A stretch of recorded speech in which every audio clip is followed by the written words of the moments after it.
Chers amis, eh bien, bonsoir. Toujours bien aussi d'échanger comme ça, c'est édifiant pour nous. Pourquoi est-ce important de se faire baptiser? Il a insisté dessus, on a tous notre parcours de vie au niveau du baptême, mais j'ai l'impression que, en tout cas, j'en ai jamais parlé dans On s'y retrouve.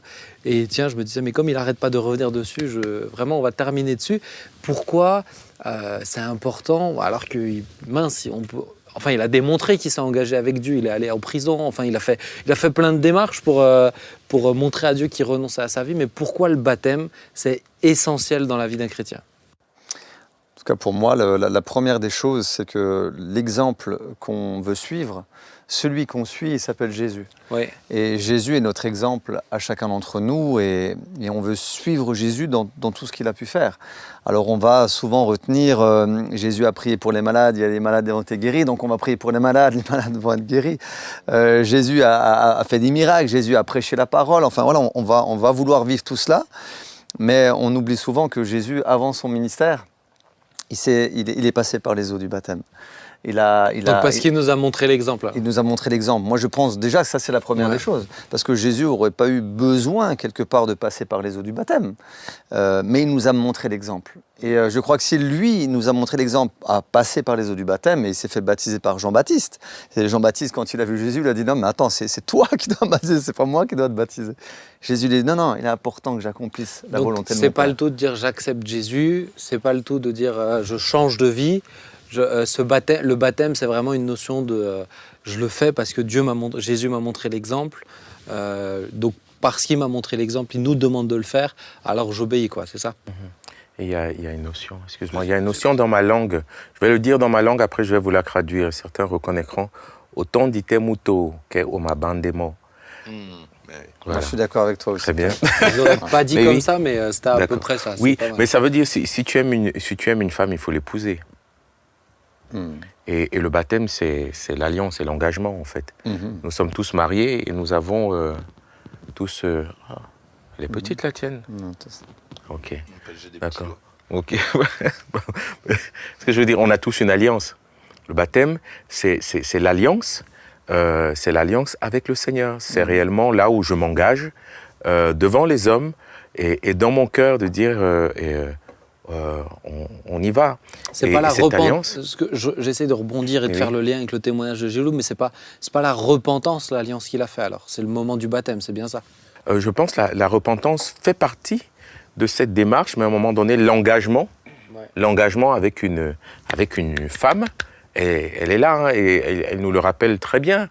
Et cette alliance nous le rappelle. L'alliance? Pardon? La femme te le rappelle? Et les deux. Ah, les deux, ouais. Les deux.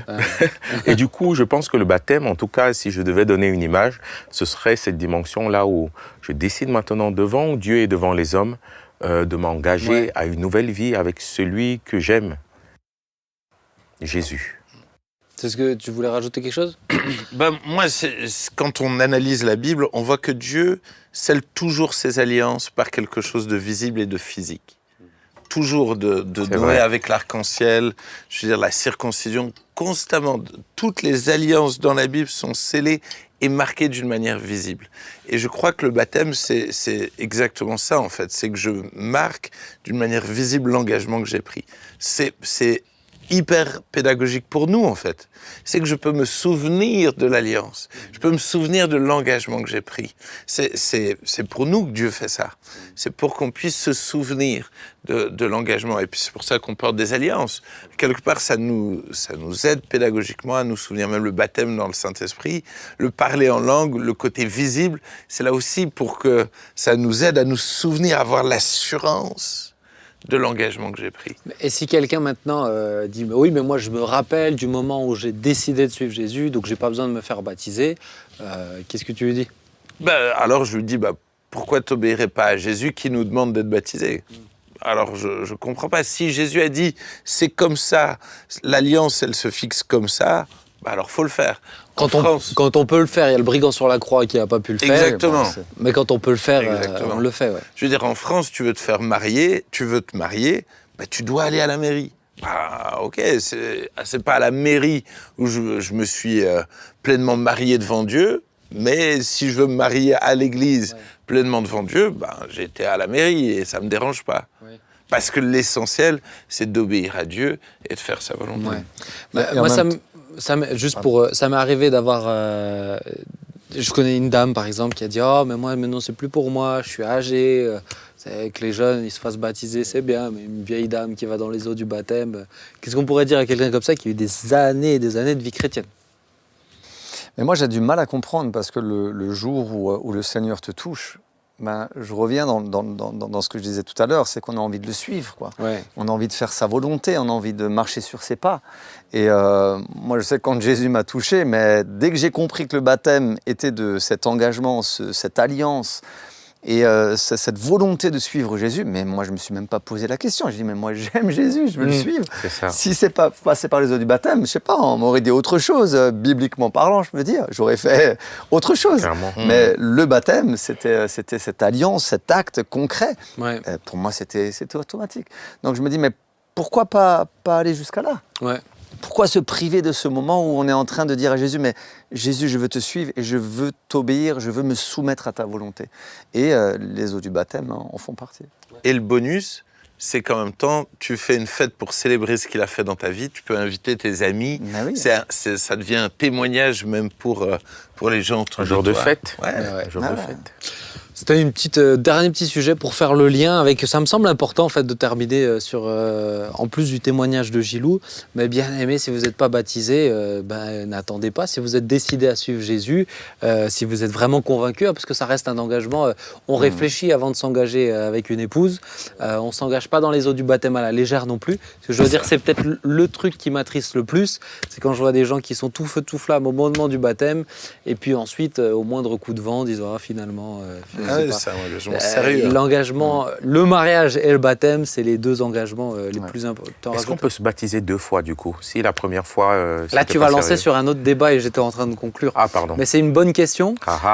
Si tu me dis que tu dois te remarier à chaque fois que tu n'es pas au top avec ton épouse, ça peut peut-être t'aider à répondre. Maintenant, si tu me dis que tu t'es fait baptiser, mais ce qu'on appelait baptême, c'est pas toi qui l'as choisi comme un engagement, là, on est sur une autre réponse. Mais on pourra le réaborder. Ça marche? On arrive sur la conclusion. Oui. Lui, il arrive toujours à me lancer des petits trucs sur la fin. Là, comme non, ça. Pas du tout. Mais tu nous invites à être à l'aise. Non, mais c'est bien, je me sens à l'aise. Voilà, je pense maintenant on attendait le repas. J'aimerais bien, moi j'aimerais bien, mais bon, écoute, voilà, on fait comme on peut. Question de budget. C'est ça. Bien aimé, que le Seigneur vous bénisse vraiment. Et puis encore une fois, si vous posez cette question, n'hésitez pas. Si vous êtes dans la situation, vous connaissez quelqu'un qui a le même vécu, ou peut-être vous savez que ça peut encourager quelqu'un, ce témoignage que Gilou nous a partagé, envoyez-le, partagez-le en podcast sur YouTube. Vraiment, c'est aussi là pour ça. Cette émission, c'est un outil pour approfondir, nous découvrir, approfondir notre relation avec Dieu en abordant plein de sujets, mais aussi c'est un moyen d'évangéliser, de laisser la lumière de Jésus briller par le témoignage. Donc, n'hésitez pas. Et sinon, Ben, comment on fait pour évangéliser? Je vais les frapper, Seigneur, donne-moi la patience.